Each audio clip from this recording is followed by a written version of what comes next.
Bismillahirrahmanirrahim. Assalamu alaikum. Thought it would be a good idea to put on the table why has Pakistan decided to send its foreign minister, Bilawal Bhutto, to India to attend the Shanghai Cooperation Organization's Council of Foreign Ministers meeting.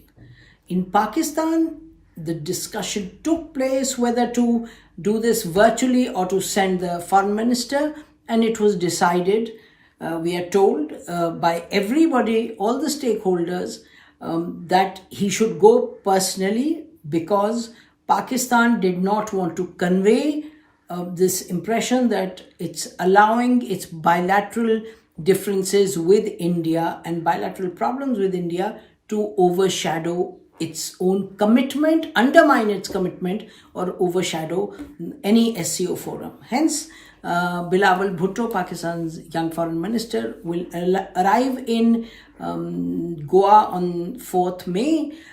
Now, why is Pakistan committed to the SCO?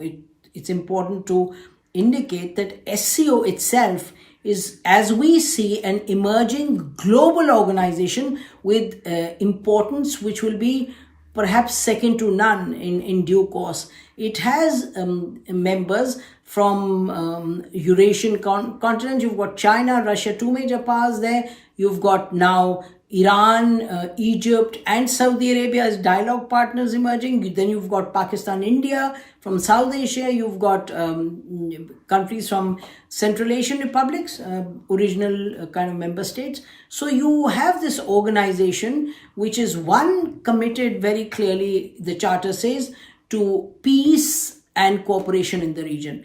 So it has one of the most active elements within it is RATS, which is an architecture which functions jointly to counter terrorism. So Pakistan sees regional cooperation, and indeed this is kind of continental cooperation as it expands, as critical to human progress, to human prosperity, and to every nation's stability and security within the region. So that's Pakistan's commitment. On the sidelines, there are going to be meetings with the Chinese foreign minister, with the Russian foreign minister, and so this whole debate within Pakistan, and I certainly was one of those who felt that given the bilateral relations, there were big questions whether Pakistan's going in any way would undermine Pakistan's position on the bilateral front with India. We'll talk about that in a moment.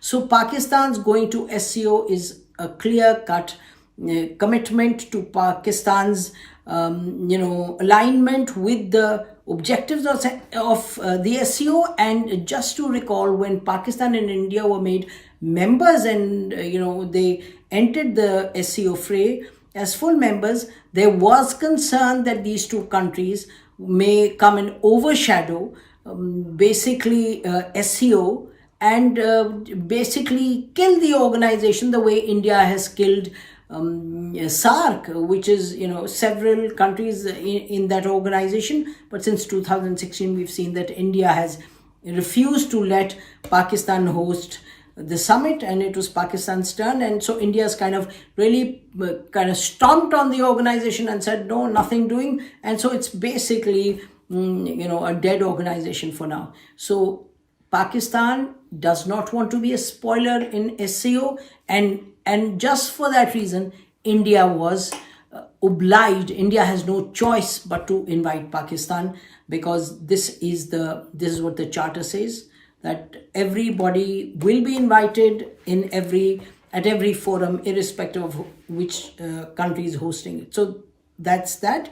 An SCO good decision for the foreign minister to go physically. I was one of those who felt initially that he shouldn't. But anyway, now coming to bilateral issues. So what are the expectations? Whether there's going to be a lot of discussion, whether Bilawal Bhutto is going to meet his counterpart in Goa, whether the Indian foreign minister will meet him, etc. Unlikely, because there's nothing to talk about really. They will meet, and obviously pleasantries will be exchanged when you have where you'll have banquets, etc., but nothing more. Pakistan has not asked for a bilateral meeting. India floated the news that Pakistan's called for a meeting and then it was refused. There's no such thing, and Pakistan will have to remain committed to its own position vis-a-vis India, which is that India violated international law, India violated UN resolutions.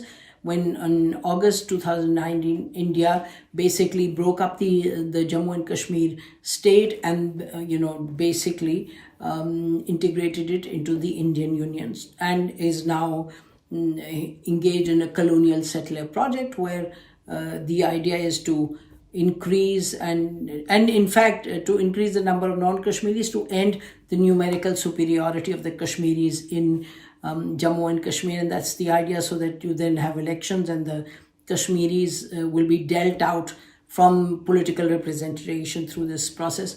Pakistan has made it very clear that until India revokes what it did on August 5th, 2019 and restores statehood, etc.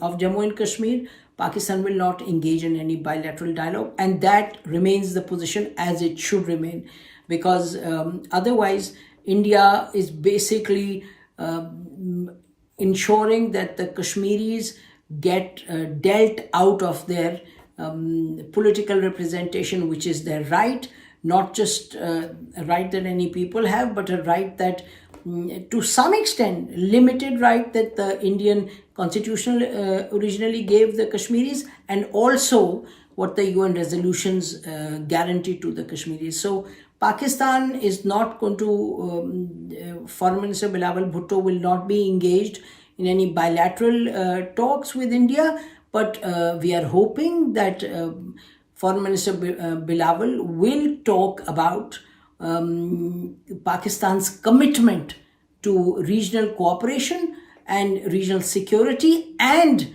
identify the causes that prevent, the factors that prevent regional cooperation, and within that, within the factors, Kashmir and an international issue is going to be highlighted, ought to be highlighted, and and obviously we've had spread of terrorism through India. We've had Kulbhushan Yadav, who's an Indian state employee, and came to Pakistan and conducted several terrorist activities. So those are things that that Foreign Minister Bilawal Bhutto ought to talk about, remaining within the framework and charter of the Shanghai Cooperation Organization, which is to talk about